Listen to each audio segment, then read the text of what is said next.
Hello, welcome to another episode on a podcast. What is this one? 139, I guess.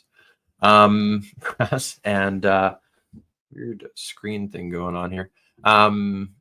Anyways, welcome, host Stephen Maxted, a podcast. Title on the show: Man Enough to Talk, Real Conversations for Movember. Obviously, I'm rocking a mustache. You can see this. It's been a little bit of a thing. Initially, it was just for a cooler look for finish line photos for half marathons I was doing and some triathlons this summer. And yeah, I just wanted to hop on here, do a little quick episode on men's mental health, have it being November.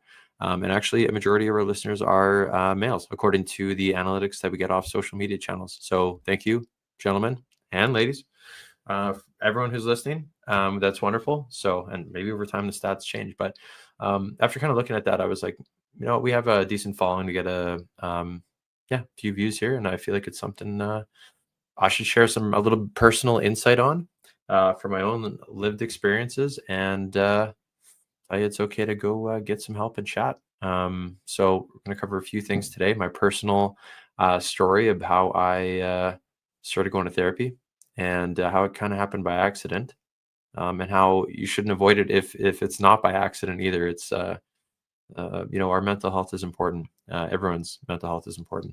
I'm also not a doctor, by the way, through this whole episode. I'm not prescribing anything. But if you feel comfortable or if you feel like you need some help, then and take from this what it is. If this helps one person, this episode was a success out there. If it so that's where this is coming from today. So let's get into it. My own personal journey. I think anyone knows me on the we'll say the ADD comments side of things would agree that I probably have a form. I'm just gonna take off my toque though. I feel like it's messing with. Oh, maybe it's the headphones. Anyway, something's going on in the visual here. So try to ignore that. And so my personal journey. I think over time though, I've certainly noticed. Seasonally, being up here in Canada, we don't get enough sunlight. We definitely need to be rocking some vitamin D. I think it started about 10 years ago. I'm 35 now. It started about like 25, having some seasonal sadness, as it were, as we go through the winter months. And I think many people would be maybe not as open as about that, but you can almost like feel it. The people, when we hit those months, definitely in springtime, it feels like you're on like some kind of drug. The sun starts coming out again and everyone wakes up and is way happier, and everyone goes nuts shopping at local stores in the springtime for spring and summer stuff that we're so excited about. But nonetheless, we're seeing a lot more sun, and we're usually lacking in vitamin D in those months. So if not most of the year, actually, given where we are. So I've heard on another podcast, but nonetheless, that started happening for me. And outside of that though, I think I've always kind of struggled with a little ADD style energy on some stuff. And I was talking to my doctor about it one day, and this would have been probably 5 years ago, maybe 6. And he's like, okay, listen, if you really feel that way, I'll send you for some testing. And I was like, okay. And I was like, trying to look for maybe like some kind of prescription or whatever at the time. I was like, hey, like I could be really dialed in if we could focus a little bit more on some stuff. So went there with the intention of probably being prescribed. It seems like that's a very common thing to be prescribed. And so go to this, I guess, therapist, whatever he is, psychologist. Yeah, I guess is who I went to go see for this testing. And he administered this test. It was, I guess it was done on like a computer screen or an iPad or something. And it was like kind of like a series of different visual things that I had to react to. And some of it was multiple choice. And so it was like, whatever it was, I forget. It was kind of so long ago, it was something like that though. And I remember I finished in like 10 minutes. And he went back, analyzed the results. He left me alone for that period of time, and he took a couple minutes to look at it, whatever the results had spit out, and he was like, so you don't have that, or you're like too high functioning. I'm not gonna prescribe anything from you. He's like, you might be a little anxious, and you paid for the hour, so do you want to chat? And that was the short story of how I ended up going to therapy, because we ended up chatting. I was like, okay, sure, well, whatever. I don't even know what we're going to talk about, other than I thought you were going to diagnose me with ADD for sure. And we ended up having a great conversation and rather enjoyed it. I was like, this is interesting to take a load off of, we'll say, the general population of the friend group. It's okay to talk to friends about stuff too. And I mean, if that ends up being your outlet, fantastic. If you end up going to therapy because of me saying it's okay to go, then awesome. I mean, I don't know, wherever you find comfort and relief. But I really did find comfort in the fact that it was someone who was so neutral from anything to do with my life. I mean, yeah, I guess depends on the information that I'm providing in terms of what kind of feedback he's giving. But it was nice to know you could just be, super transparent about what's ever on your mind in terms of problem and how to manage it. And, ask intriguing questions, or he does. And yeah, just kind of gets you thinking. So how's my experience? And can't get in that often. These folks are pretty backed up and busy, but I know that there's options online if you can't get in to see someone and chat with them and have a conversation. I think I'd encourage people to try it out. I mean, I'm someone who's all about new experiences and trying things out. But if you do find yourself in a weird spot, because I found out over time, I mean, life happens. And I'd happen to have these like quarterly meetings with my guy.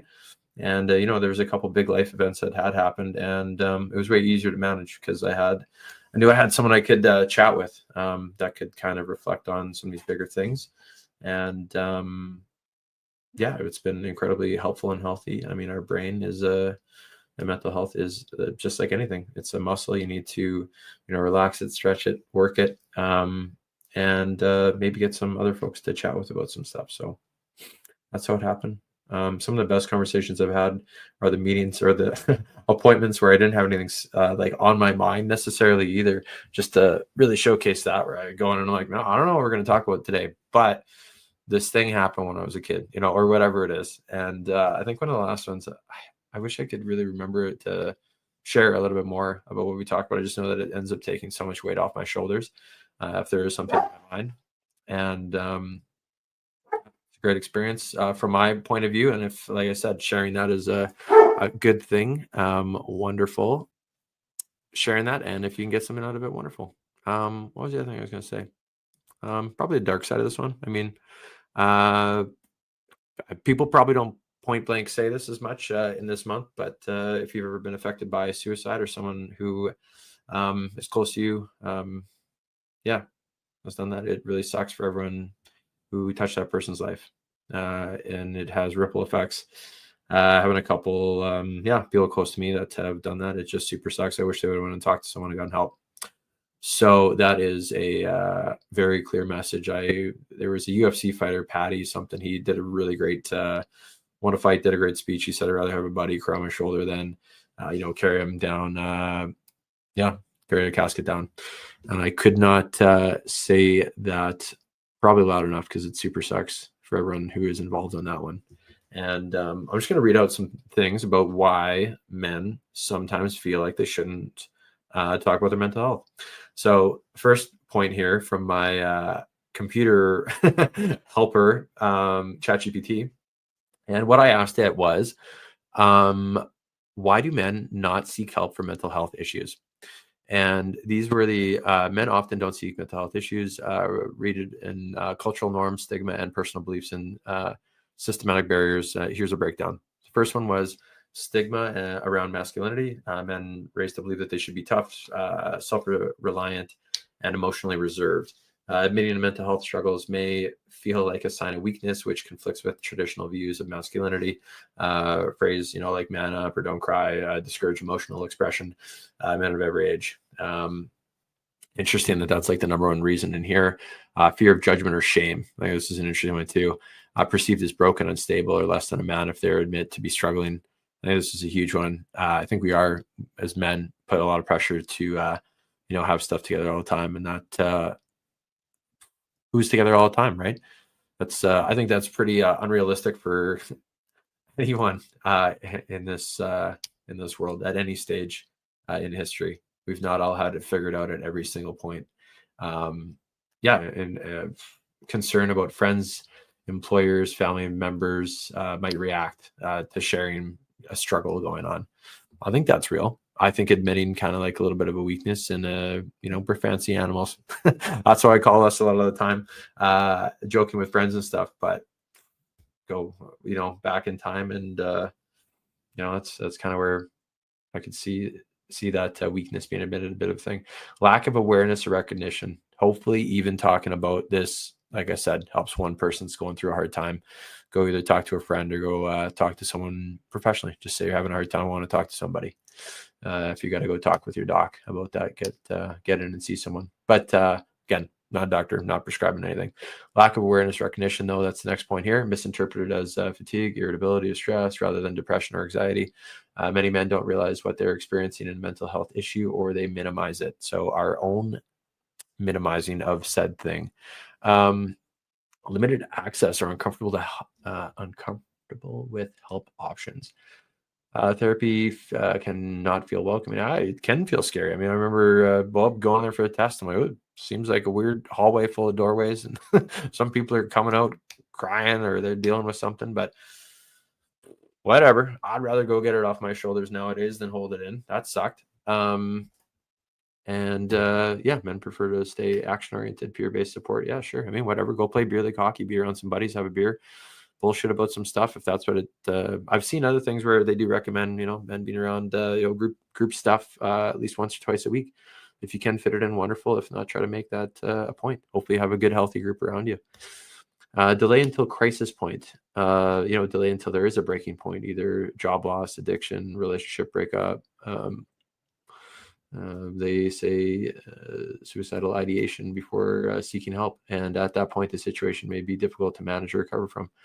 Yeah, I mean, get in there, do it proactively. Feeling a little bit one way, maybe go and just like any health thing. You're feeling off, go get help.